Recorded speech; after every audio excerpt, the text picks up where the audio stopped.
Students, आज first year की chemistry के चैप्टर नंबर 1 का जो हम नेक्स्ट टॉपिक पढ़ने वाले हैं वो है एवोगैड्रोज नंबर। एवोगैड्रोज नंबर क्या चीज़ होती है? सबसे पहले तो मैं आपको ये जो एवोगैड्रो है इसका इंट्रोडक्शन कराता चलूँ कि ये एवोगैड्रो कौन है।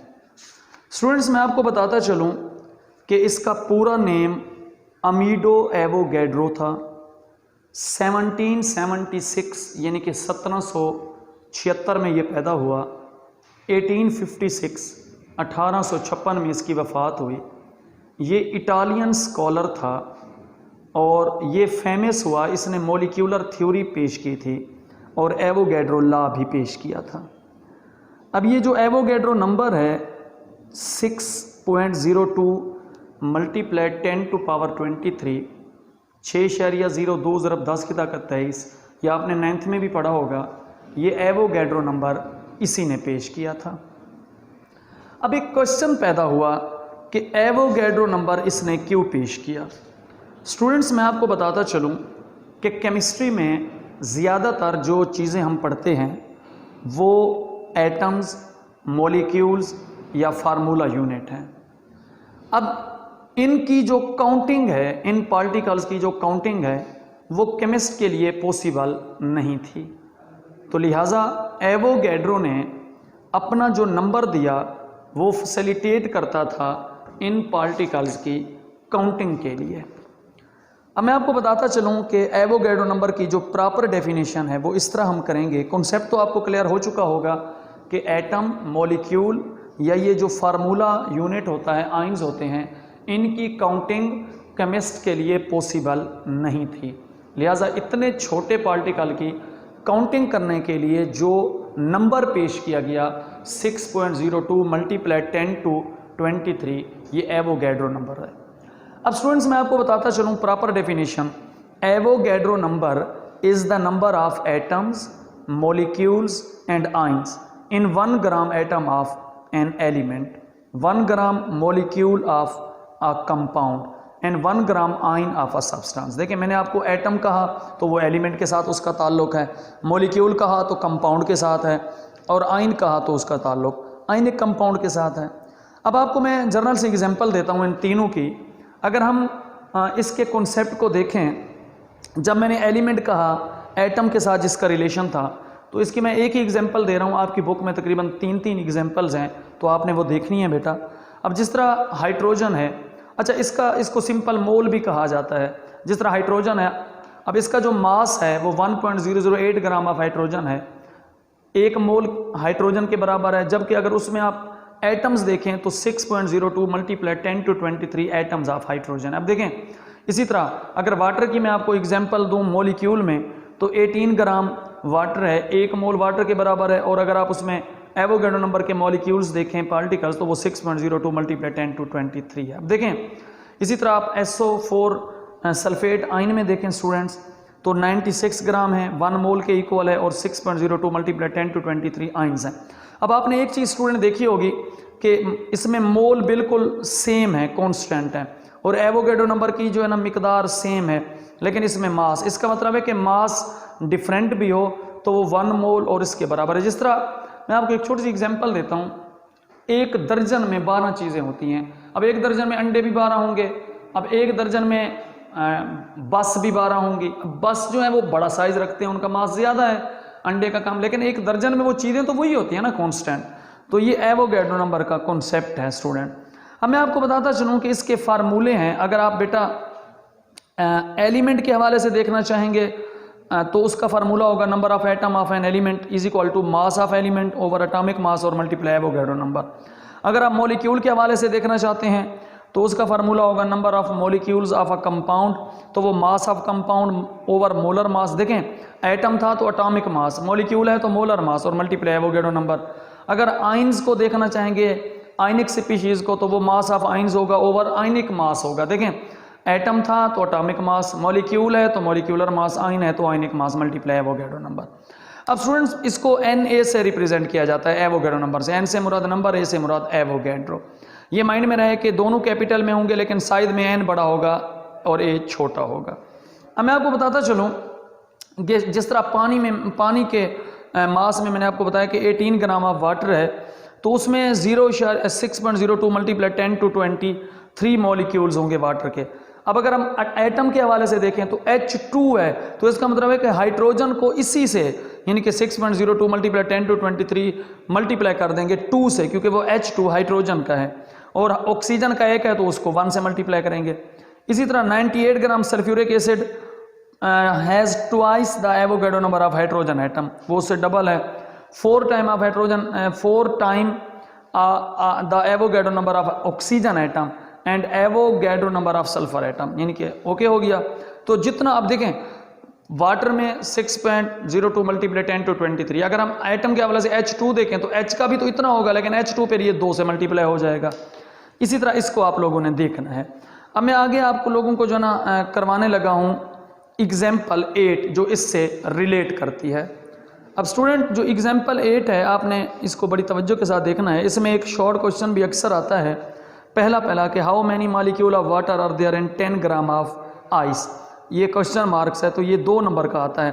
वो कहता है कि 10 ग्राम आइस यानी कि बर्फ़ है हमारे पास, फार्मूला H2O ही होगा लेकिन वो सॉलिड फॉर्म में, तो उसमें वो कहता है कि पानी के कितने मॉलिक्यूल होंगे। अब देखें यहाँ मास ऑफ आइस 10 ग्राम हमें गिवन है, मोलर मास ऑफ वाटर 18 ग्राम पर मोल होता है। अब नंबर ऑफ मॉलिक्यूल, इसका फार्मूला होता है मास over molar mass multiply Avogadro number. अब मास बेटा हमें दिया गया है 10, मोलर मास हमें 18 पता है और एवोगैड्रो नंबर 6.02 मल्टीप्लाई 10⁻23 है। जब हम 10 को डिवाइड करेंगे 18 पे फिर मल्टीप्लाई इनसे करेंगे तो हमारे पास जो इसका आंसर आएगा वो आएगा 3.31 मल्टीप्लाई 10⁻23। ठीक हो गया। अब उसके बाद उसने आगे क्या कहा, वो कहता है कि 1 मोल वाटर कंटेन हाइड्रोजन एटम। उसने कहा कि आगे उसने कहा कि also calculate the number of atom of hydrogen and oxygen the total number of atom, यानी कि ऑक्सीजन के अलग हाइड्रोजन के अलग और टोटल अलग हमने जो है ना कैलकुलेट करने हैं। तो पहले हाइड्रोजन के करते हैं। 1 मोल ऑफ हाइड्रोजन कंटेन 2, क्योंकि पानी का फार्मूला H2 है, H2O, इसका मतलब है H2 हाइड्रोजन के 2 एटम है। जबकि जो हमारे पास ये आया तो अगर 3.31 मल्टीप्लाई 10⁻23 मॉलिक्यूल वाटर के होंगे तो ये 2 से मल्टीप्लाई हो जाएगा तो 6.68 मल्टीप्लाई 10⁻23 आएगा। जबकि 1 मोल ऑक्सीजन है वो 1 पर मुश्तमिल है, क्योंकि पानी का फार्मूला H2O है तो ऑक्सीजन का 1 एटम है। 3.3 होगा तो वो 1 से मल्टीप्लाई होगा, वही होगा। जबकि वो कहता है कि 1 mole of water contain bond 2, हाँ जी पानी में 2 बॉन्ड होते हैं बेटा। क्यों, मैं आपको बताता हूँ। H2O यानी कि 1 ऑक्सीजन 2 हाइड्रोजन, तो बॉन्ड तो 2 बन रहे हैं, लिहाजा जबकि 3.3 में कितने बॉन्ड होंगे 2 से मल्टीप्लाई करेंगे ये आ जाएगा। अब टोटल एटम यानी कि 6.68 और 3.31 इनको ऐड करेंगे तो ये 9.99 मल्टीप्लाई 10⁻23 आएगा। ये तो हो गया हमारा एग्जाम्पल 8। इसी तरह एग्जाम्पल जो हमारे पास 9 है इसको भी रहने देते हैं, बाद में इसको कर लेंगे। अब आगे देखें स्टूडेंट्स, मोलर वॉल्यूम एग्जाम्पल 9 मैं आपको करा दूंगा, ये बड़ी एग्जाम्पल है, ये बाद में मैं आपको करा दूंगा। मोलर वॉल्यूम क्या है मैं आपको बताता चलूं कि किसी भी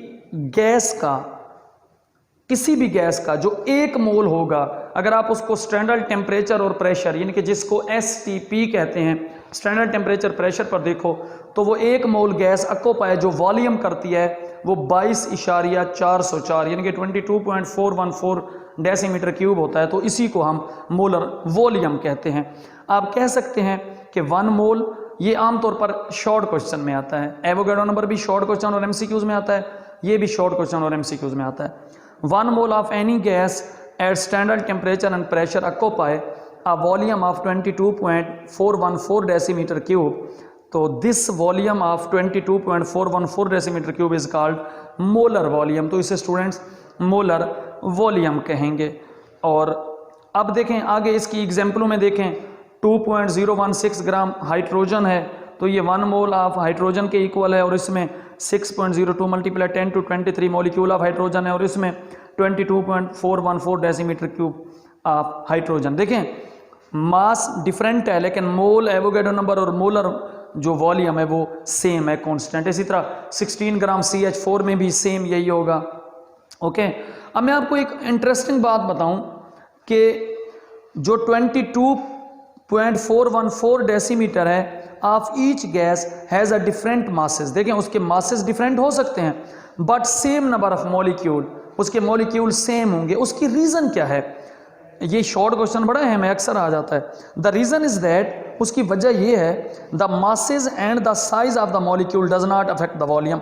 बेटा साइज और मासेज जो है मॉलिक्यूल के वो वॉल्यूम को अफेक्ट नहीं करते। और नॉर्मली ये देखा गया कि गैसियस स्टेट में जो डिस्टेंस बिटवीन मॉलिक्यूल्स होता है is 300 time greater than their diameter, उसके डायमीटर से 300 टाइम्स ज़्यादा होता है।